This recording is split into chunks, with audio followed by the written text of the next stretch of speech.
Hello and welcome to this week's Karma Cards. I'm Therese Tucker, your host, and I hope that as things have started moving in different directions that you're getting more clarity even with all of this interruptive solar energy that we're continually going through. And the reason I hope you're getting more clarity is because we're now out of Mercury retrograde's shadow and Mercury is moving direct. In fact, this week Mercury will be moving forward into the sign of Virgo, one of the signs that Mercury rules, which means that we'll have a strong mental placement, strong mental energy. And when Mercury is in Virgo, we activate our ability to plan, to organize, to get a clear path to our goal forward in a way that's both balanced for us and healthy. So I am excited for Mercury moving into Virgo. You should feel at least you have some mental clarity, even if your energy levels feel pretty low right now due to, again, all that solar energy that we're continually experiencing. Now, we just had the new moon in Virgo, and we have a lot of Saturn influence with that new moon. So what was really interesting is we got a kind of a conflicting message where it was there's this 11:11 energy activated, which is instant manifestation and new beginnings. But then we have heavy Saturn and Neptunian influences at the same time. Saturn is sort of the great slowdown. It wants you to stop. It's going to prevent things from moving forward until you have a plan. And Neptune is sort of trying to help you get more of a spiritual overtone to the work or the plan that you're creating. Like, how is this affecting you on a spiritual level? So both of these are sort of acting as a slowing mechanism to get you to stop and think about both getting meticulous in the plan that you're creating for yourself, but also thinking about, as on a spiritual journey, on the spiritual level, what am I moving towards and how are my goals helping me do this? And one of the aspects that Neptune was making was working with Pluto. Now, Pluto's moved back into the sign of Capricorn, where it will be for the last time in our lifetime. So with Neptune and Pluto working together in a strong conjunction, a strong sextile, what we're getting here is getting rid of the delusional or the illusory thoughts that we have, the illusory things that we're thinking or focusing on that are keeping us sort of out of our true alignment and maybe wandering off into directions that make no sense for us, especially on a spiritual level. And with that, the message from the team this week is to look at, again, they want us to look at where we are self-sabotaging, cheating ourselves, betraying ourselves, and basically making life harder, right? Where are we creating our own suffering? Because that has to get cleared. And that includes the self-limiting beliefs that we've talked about before. But there's other ways that we do this. There's other things that we do. Like, for example, maybe you're in the middle of a plan and you're expecting something to take off. Like, let's say, I'm just going to use a random example. Let's say you open a side hustle, like an Etsy store, and you're so excited about it in the beginning. You have this vision, you see what you want it to be, you start putting it out there, and it's crickets. Just nothing's happening yet. And right now, this would be that momentum building phase, but you really feel like it should take off and go well. And if it doesn't, what is the response to that? So I want you to think about something, maybe not an Etsy store, but something that you started for yourself where you really believed, this is going to work, this is going to take off. Maybe it was a new hobby, maybe a side hustle, maybe a line of education you were pursuing. Maybe it was a business you were trying to start, maybe a relationship that you want to start. And in the process of doing it, you were really positive, or the focus was on the possibility of what this could become. And in the process, when you started feeling the pushbacks, or that it was harder than you really thought it was going to be, or maybe you underestimated how much you knew about something and it really shows you just how far back or towards the beginning of the process you actually are? What is your response to that? Do you have a tendency to abandon ship before the ship really has gotten out of the harbor? That's what they're asking for us to look for, is the ways that we betray ourselves. Because if we're expecting things to come easy all the time, or to just, we're sold that a lot in today's society, especially with social media, right? I don't know how many ads I see about making millions of dollars overnight, right? Millions of dollars in 7 days, blah, blah, blah, blah, blah, blah. And all the different suggestions of like how you could grow a side hustle and make these big things happen.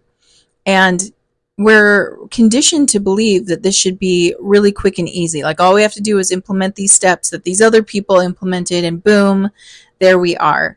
And what we're not encouraged to see is the plateau of latent potential.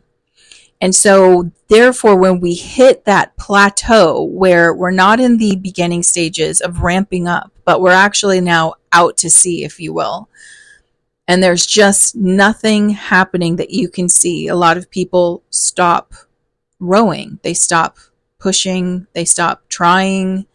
They give up. And I put myself in this category too. I can't tell you how many projects or things I've started where when it was easy and when it was good, I was just flashing along. And as soon as I hit that bump in the road, it's like, I don't have time for this anymore. So then we sit there and feel sad about what it is that we haven't accomplished. And this is where the delusion or the illusions start, because we start telling ourselves stories to justify that. Like, it's easy for other people, it's not easy for me, or nobody cares about what I'm doing, or I'm not good at this, or nothing comes easy for me, or no. We have a plethora of things that we will say to ourselves to justify the fact that we gave up and victimize ourselves, and really never claim responsibility for the fact that we stopped pushing or we stopped putting in the time and energy. I see this with goal setting all the time. I work with people on goal setting, and you get really fired up in the beginning. I see it every year. There's this big fire in the beginning, and everything's possible, and it's so big and so beautiful, and I love that energy, and I love being there myself, and I love watching people be there. But you really find out soon who's got the energy of staying power with it, and it's all about that mindset. And a lot of times we're called to adapt. So if we were in a boat, like a sailboat, and we had left the harbor, and maybe there was a nice, like, gentle breeze pushing us out into the harbor. And as soon as we get out into the ocean, maybe we're not catching that breeze. Nothing's pushing the boat. Well, I'm sure part of what we would do is, if we wanted to catch a breeze, we'd have to correct our course so that we're in the headwinds or whatever. I don't sail, so I might not be great at this analogy, but I'm sure there's things that we could do. We could adjust our sails. We could slightly alter our course so that we could catch a headwind and keep moving forward. And it's the same when it comes to goals and setting up our plans. Is one, you got to stay connected to why are you doing it? Because if the why isn't that strong, it's not going to take you very far. But two, you have to trust in that painful process of waiting that all the effort you're putting in pays off. And that's where the opportunity for self-sabotage and self-defeat and victimization comes in. You really see what that plateau or that quiet space does for people. And this is the point now that they're asking us, that's the perfect time to clean up the mind specifically. It really does. Most of this comes back to the mind. And it was really interesting because the Arcturians had come through during the Spirit Circle. And of course, I posted that to my podcast. But they were talking about pain and suffering. And they said two things about it that was really apt. And they said that pain and suffering are temporary, so they don't last forever. And they're predominantly mental.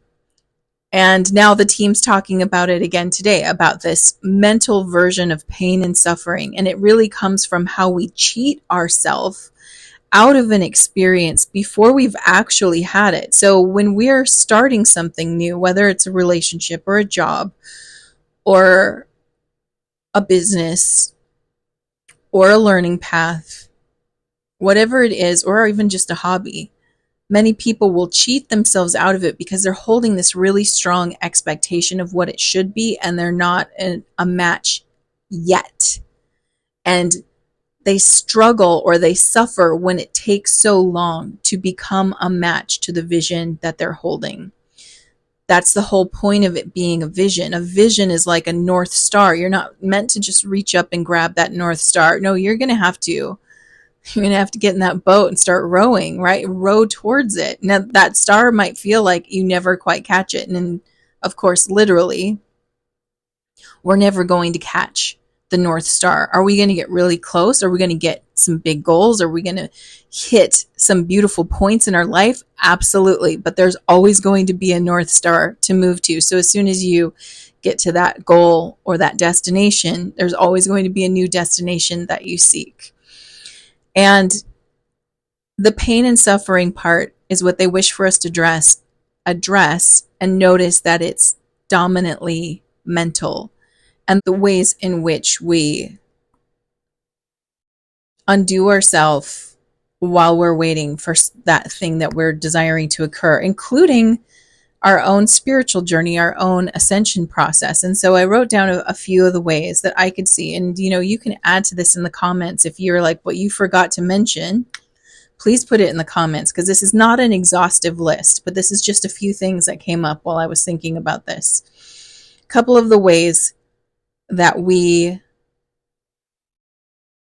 victimize ourselves or we self-defeat is self-sabotage, cheating. So cheating on oneself or cheating in a bigger way. Victimizing ourselves. So looking at life as if we're always the victim and never actually the antagonist of our own experience.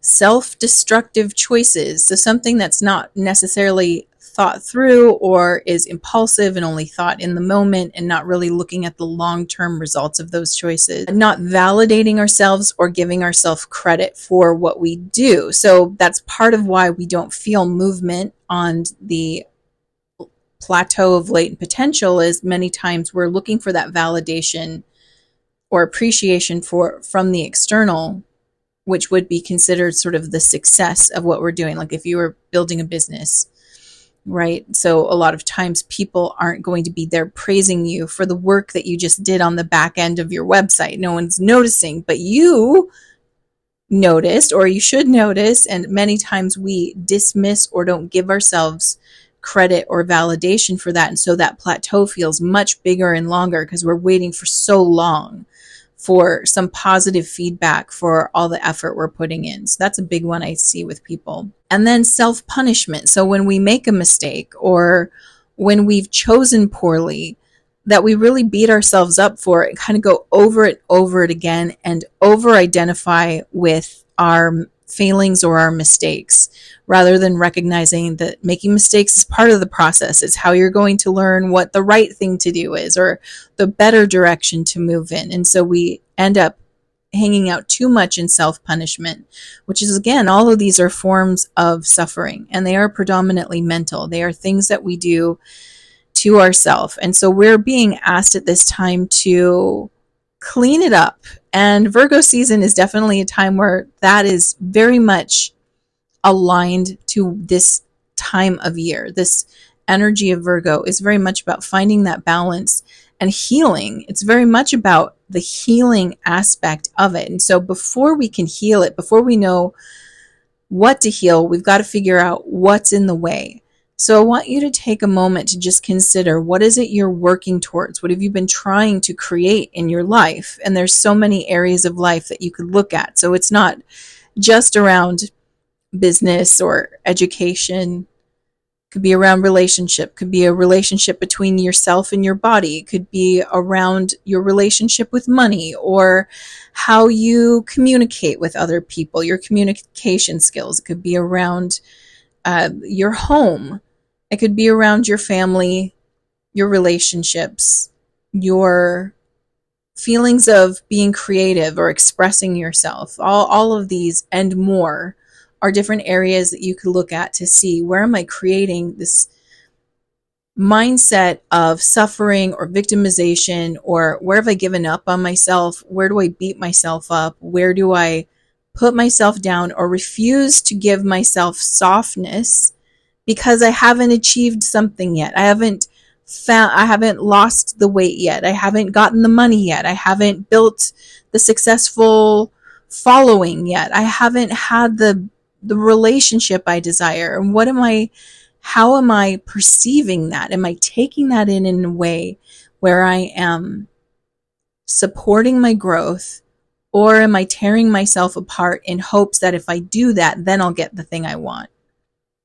Or am I just completely like numbing out and bypassing and going, this is crap, it's never going to happen, and I'm checking out on it? We want to be aware of those patterns, be willing to look at it, and be willing to look at it in the way of like, I am here to see it, to feel it, to heal it. I'm not running away from this now. I am not going to use it as a tool to continue to beat myself up or say, see, this is why this is crappy, or why you're crappy. I'm not going to do that. Instead, what I'm going to do is I'm going to lean in and love that part more. That part needs my help. If you feel like you have no originality, for example, like there's just nothing about the way you express yourself that's original, part of the problem there is nobody is nurturing that feeling in you, including yourself. You're not nurturing that in yourself. Once you start nurturing it, you'll start seeing it. And so the action is to nurture, like the sun would nurture a plant, like water nurtures us, like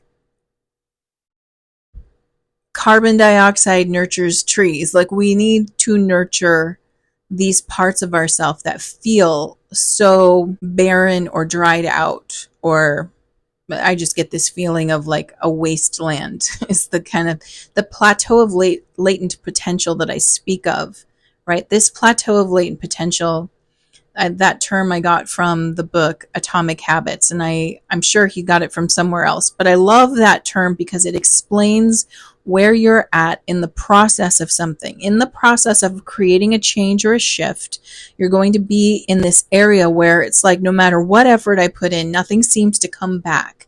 And so many people give up there. They don't realize that they're building momentum, and pretty soon they're going to hit what's called that snowball effect, or what other people would see as overnight success. It's never overnight. It is an elongated period of time. That period can take years, which might be a hard pill to swallow.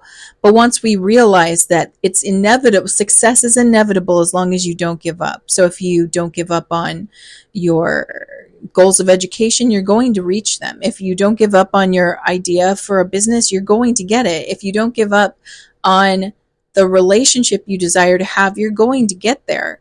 If you don't give up on yourself, you're going to see improvement. It's going to take the time it takes. And many times what's in the way is the feelings and the thoughts we're having about the waiting, about what it means when I put in effort and nothing comes back. We all understand that if you do 5 push-ups today, you're not going to see like muscular arms tomorrow. We all get that. We all understand that, no, if I did 5 push-ups today and then 5 tomorrow and then 5 for the rest of the week and then switched up to 10, in about 2 weeks time, I would definitely feel it. And then I'd start to see it in like 21 days. We know that. Some things take longer than that. Right? And it's going to take longer for the outside world to see all the effort you've put into something. But the guarantee is, as long as you don't give up on yourself, as long as you consistently come back, as long as you're willing to show up and recognize that this suffering I feel in the waiting, in putting in effort and not seeing a return, is temporary. We get so fixated on how long it's taking that we neglect to recognize that this is a temporary state. Even something like grief, and grief is probably one of the hardest things for us to move through, even grief, is a temporary state. It might take years to move through it, but you will move through it. And so today, notice where you are creating suffering in your life by deluding yourself or creating an illusion that this is bad, or I'm bad, or this doesn't work, or nobody wants this, or nobody wants me. Whatever those thoughts are, those are the thoughts that exaggerate this feeling of being in a barren wasteland. And as soon as you start to realize that I'm actually in a car driving through the desert or the plateau and I'm on my way to the oasis, and every time I show up, I'm driving further and further through this thing, then it's going to start to become easier to show up for it. And the more you show up for it, the faster the shift occurs. And with that, let's look at this week's karma cards. All right, if you're new to karma cards, let me quickly show you how they work. I've got 3 decks here: planets, signs of the zodiac, and the houses of astrology. And I've already asked my team, what is the message you have for this week? And I have 2 sets of answers, a set in red, which are action related, and a set in blue, which are outcome related. And the way that you play is you tune in with your beautiful intuition and feel, what is it you need this week? Are you looking for action related guidance or outcome related guidance? And of course, you can always choose both. And while you're choosing, let me tell you the timing for this reading. This reading is for September 5th through September 12th. And the flavor of this reading, we've got Saturn again. Sorry. I don't want it to be here, but it is. So again, Saturn is about getting real, dealing with the reality, having to wait, feeling the delays, that plateau of latent potential would definitely has a Saturn flavor to it. In the sign of Sagittarius, which is so funny because it's almost like the counter energy to Saturn. Sagittarius is ruled by Jupiter. It's the sign of optimism and expansion and things growing. So there is this energy of things growing. And then it's in the second house, which sort of talks about, in a way, some kind of outcome. It talks about our values. That's important for us to know. But it also talks about the outcomes of hard work. So the money, the possessions, the lifestyle, that all is represented by the second house, the outcome of our hard work. For those who are choosing action, your spiritual action at this time is to be realistic about your highest ideals patiently. Exactly what we've been talking about. Be realistic about your highest ideals, your goals, your North Star patiently. You're on the plateau of latent potential, whether it's spiritual growth, personal growth, business growth, whatever it is. Understand that it takes time. All of it's going to take time. It's not I do this once and I get it. If that's what you think, that's going to create suffering, because you're going to find out I have to show up consistently. So if you're trying to turn your attitude around about something and you've done it like for a day and you're like, yay, I did it and I felt good, and then the next day you don't feel good, you're going to have to show up and do it again that day. So we got to get rid of this quick fix mentality, or like one thought will fix it. Especially if you have a pattern, and again, this is mostly in the mind that we're talking about. If you have a pattern of behavior or a pattern of thinking, a pattern of fear, and you think one day of positive reinforcement, positive action in the right direction is going to turn that around, then you're setting yourself up for suffering, because it's going to take more than that, right? So be patient, be consistent. Mental action at this time, be concerned about the rules of what you want. Again, I feel like this whole set so far is just sort of reinforcing these messages. The rules are consistently showing up. Now, this has a lot to do with free will. We live in a universe that gives us free will, which is fantastic. But it also, free will requires consistently choosing. And that's the part that I think we struggle with. I know I do from time to time. On certain topics, I struggle with consistently choosing what I want. And that is because I think maybe in my brain, at least, I think it's implied that I'm choosing that, but we have to match our actions and our thoughts to get a certain outcome consistently.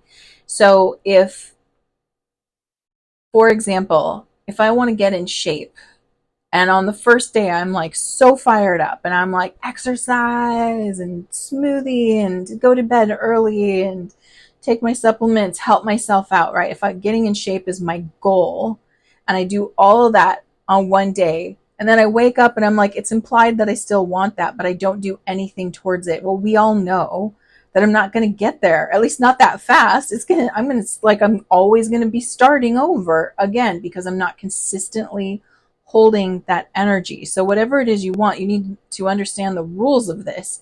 The rules with free will is, if we didn't have free will and it was just like I make a choice and then that's the choice I get for the rest of my life, well then that might be a little different. But with free will, you have the right to change your mind at any given moment, and which we do. We use that to our advantage a lot of the times. And we're like, you know what? I don't want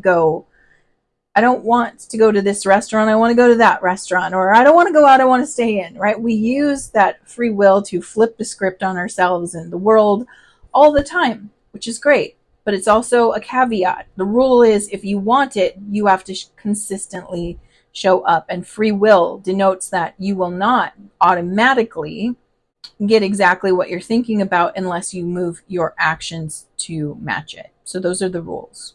Physical action at this time, you must wait before you can get out in the world and get what you need. The plateau of latent potential spelled out for you.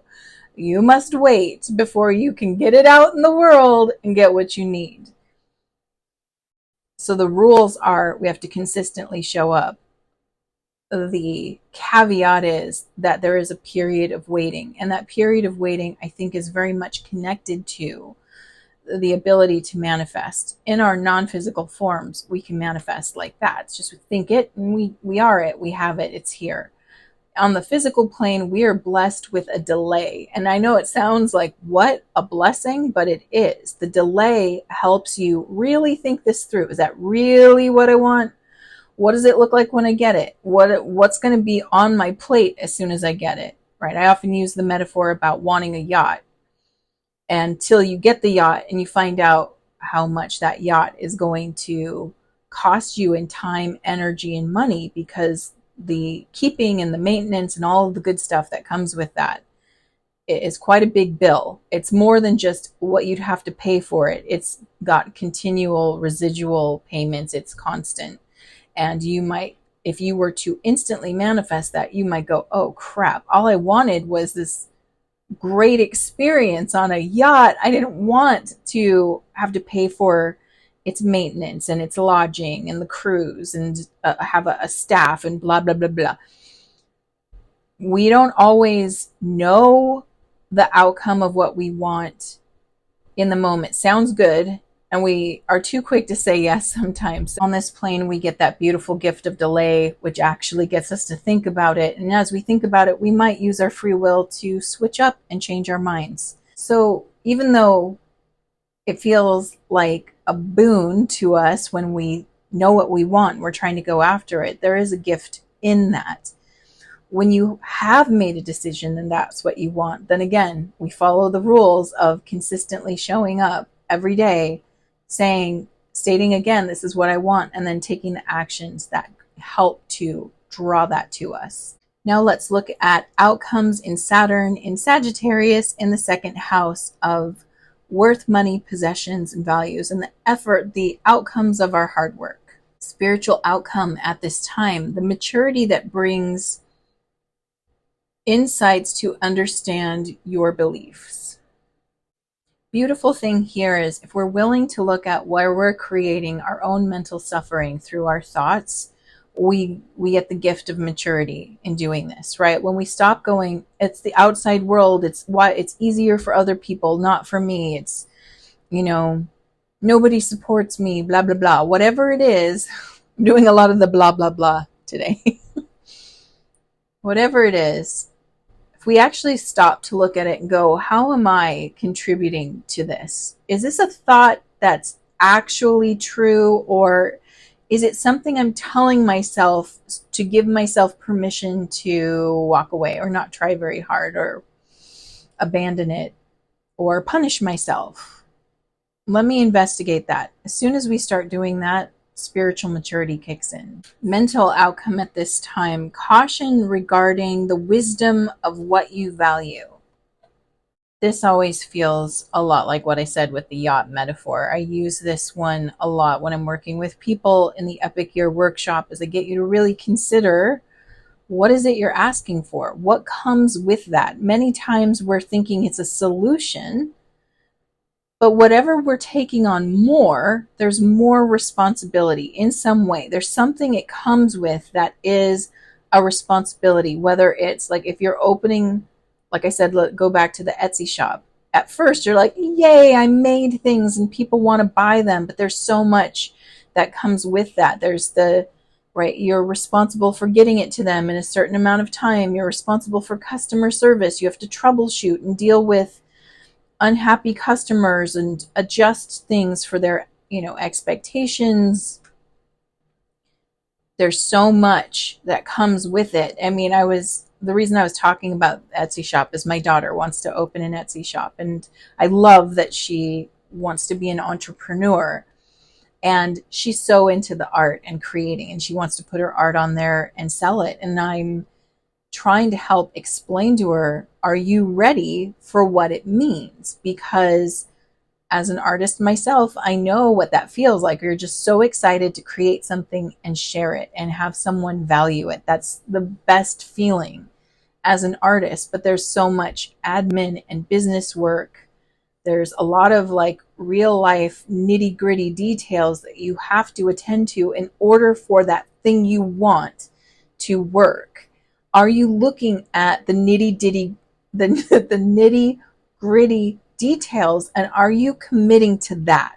It's easy to commit with the part you like. It's easy to say yes to the yacht, but are you ready to commit to everything that comes with? Because anytime we receive something new, there is responsibility around this. I like to use, when you bring a pet home, it's not just this adorable animal that you get to love and play with. There's so much that goes into it. You're taking the responsibility for a life and their well-being into your hands, and you're claiming that as your responsibility now.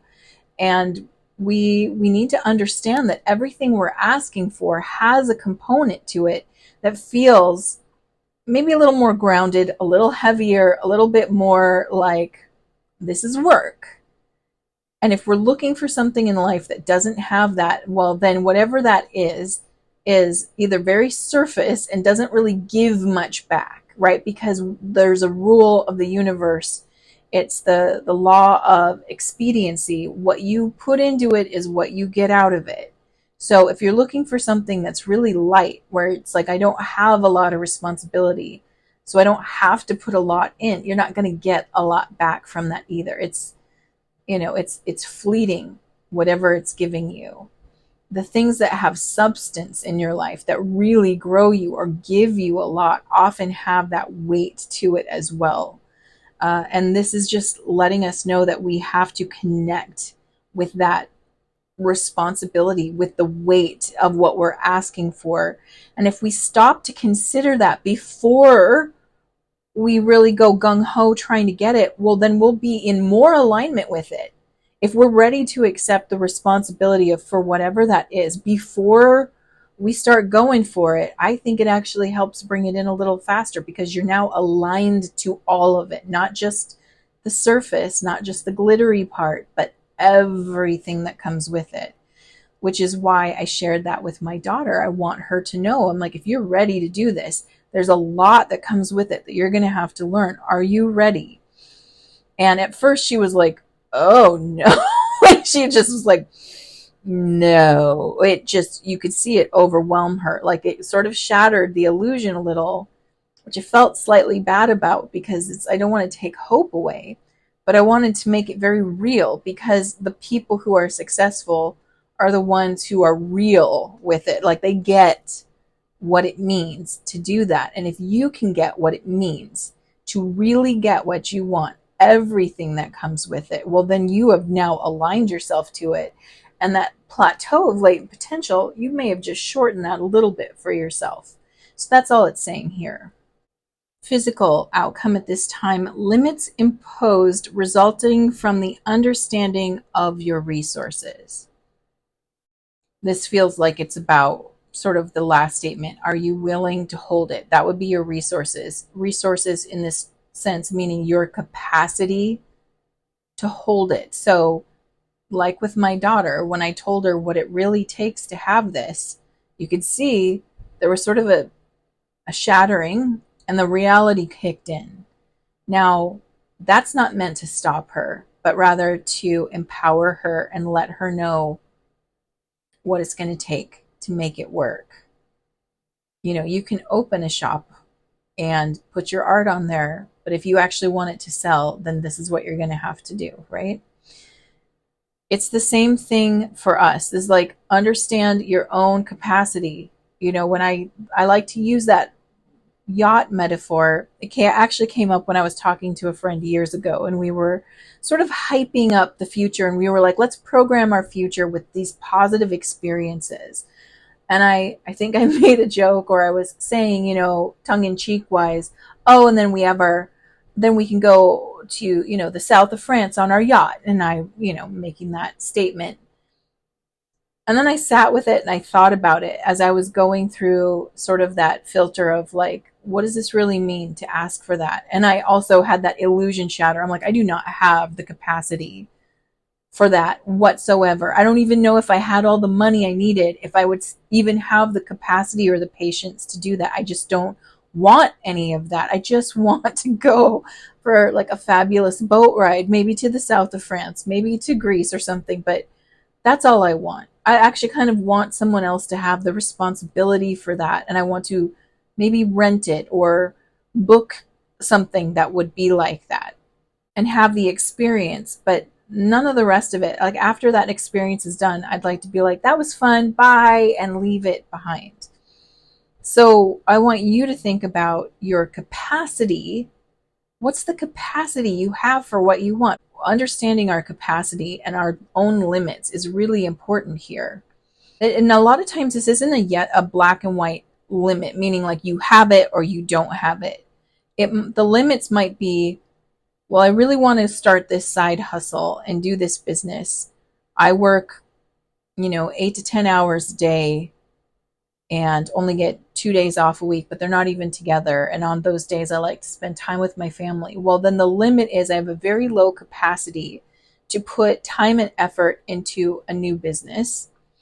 And that means I need to accept that I have to go really slow. It doesn't mean I can't do it, but my capacity to, like, if I think I'm going to build this over the weekend and like have it out there and working for me, that is unrealistic and setting myself up for pain and suffering. So rather I have to understand, no, I have strong limits, and it's going to take me maybe, you know, 3 months to get the whole back end ready to present this to someone, where another person could, if they had the time and energy, build it all in a weekend. I just have to accept my limit around this, whatever it is, whatever your limit is. If you can accept that, you can still work within the confines of this. You can still get what you want. You just have to really adjust and make it based on the reality of your situation, and adjust those expectations, right? Break through the illusions and get serious about it. So many people don't want to look at the heavy parts of what they're trying to receive, whether it's creating a family or a relationship or a business or what have you. We're afraid, a lot of us, to look deeper at what it is we want. We want to believe that there's this easy fix or a magic formula that just will give it to us. And we've really got to get this period of time is just asking you to get sober and serious about it. Not always fun, right? Not always delightful. Sometimes it can feel depressing until you realize that if I can accept the responsibility of what I desire, whatever growth or change or shift I desire to make, if I can accept the responsibility of that, I am actually in more alignment to receiving it. I am closer to getting it than ever before. And so all we're being asked this week is, can we get real with ourselves? Can we get out of the self-limiting, the self-punishment, the abandoning ourselves, and get actually more into what is it I'm trying to create in my life? What is it really going to look like when I get that? And do I have the capacity for it at this time? Or what is my capacity? And if I can get real and clear with that, well, you've just moved into deeper alignment with it. And I think that's really beautiful and really powerful. So I'm sending you so much love. I know you've got this. Mwah.